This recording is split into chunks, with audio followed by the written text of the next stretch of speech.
So the next function is your mat.rint.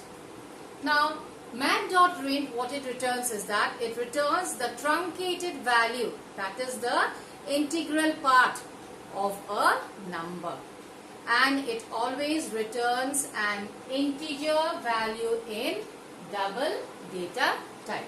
Okay. Now it predicts different outputs for both positive and negative numbers. The syntax is what? You have the return data type, then we have the variable is equal to function name and the argument that you will be providing.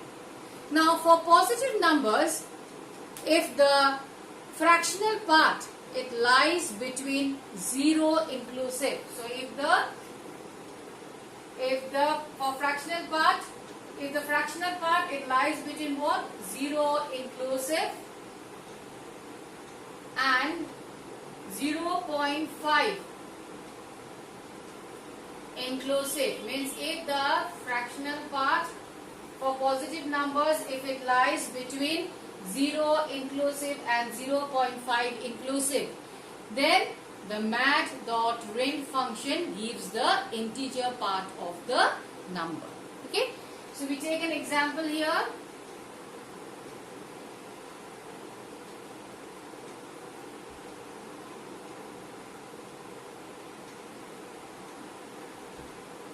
We write y is equal to mat.rint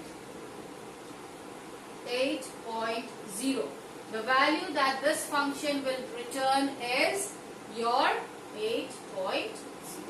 Okay. Now if I write y is equal to mat.rint, I write here 8.5. Then the value that this function will return will also be 8.0. Right? Now, if your fractional part is more than 0.5, then mat.rint, it returns the next higher integer of the number. Okay.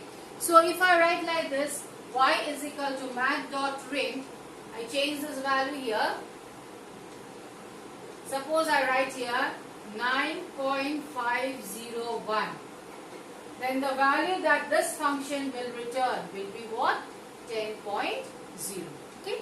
If I again change this value to 9.994, then also the value that this function will return will be 10.0.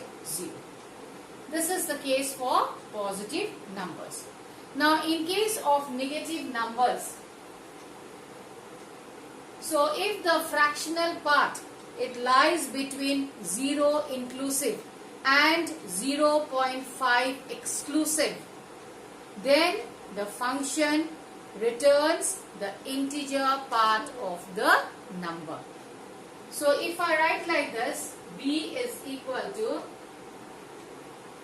mat.rint minus 9.0. Then the value that will be returned will be what? It will be minus 9.0.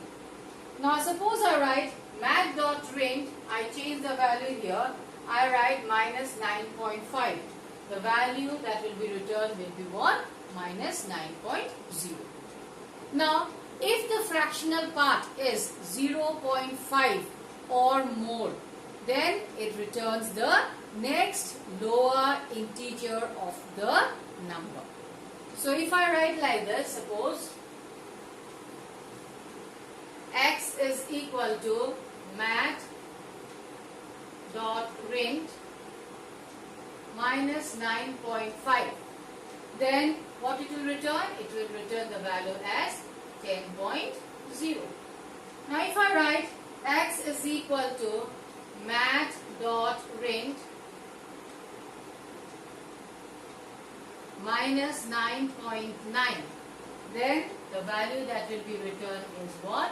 Minus 10.0.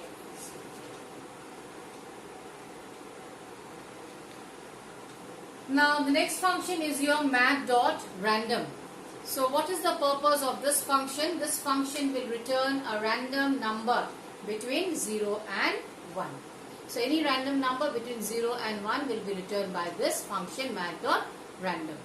And the return type is what? It is double. The syntax is we have the return type, then variable is equal to function name and the parenthesis. In this parenthesis, you will be supplying the arguments or the parameters, the values. Okay. So if I write like this, suppose I write like this, double D is equal to mat.random. Then what happens? It will return any double value for D between what? 0 and 1. Okay. And suppose I execute this particular function for 10 times. Then what happens? Each time it will return a different value. Let us say first time it returns a value like this 0.32539756. In the second case when I execute it again, it returns a value 0.39425678. Again I execute it for the third time, it will return a value suppose like this 0.59797887 and so on. So remember, if you execute this function for 10 times, then each time it will return a different value. Now there are certain modifications with the random function.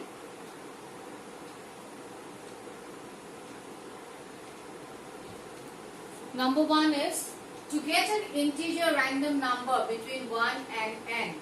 It is what? Int of r is equal to int of mat.random into n plus 1. The value of n will be specified. Suppose you want to find any random number between 1 to 5. Then the value of n is here 5. So what we have to write, what we have to do, int r is equal to int of. This is again an explicit type conversion.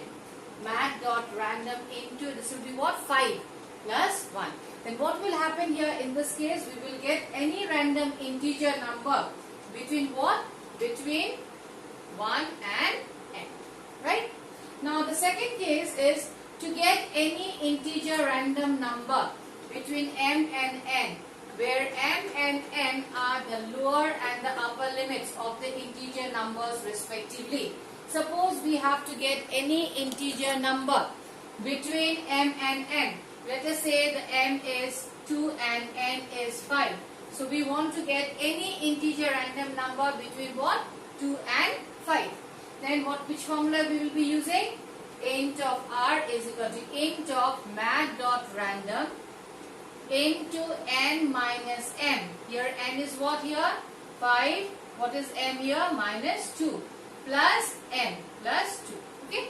So if you use the formula here, then what happens? You will get any integer random number between m and n. So value of m and n will be, where value of m and n are specified. So you have to use this particular formula. Right? Now, the random function, it can also be used to obtain the results, that is the head and tail of a coin, head and tail randomly when a coin is tossed. So when you are tossing a coin, okay, so this particular random function can be used in this particular case. So the function can be used as so it is what? Int of n is equal to int of mat.random into 2. Why 2? Because there are two faces of the coin. Okay. Now the value of n will be what? It will be either 0, 0 means tail, or it can be 1, that is head. So these are all your mathematical library functions.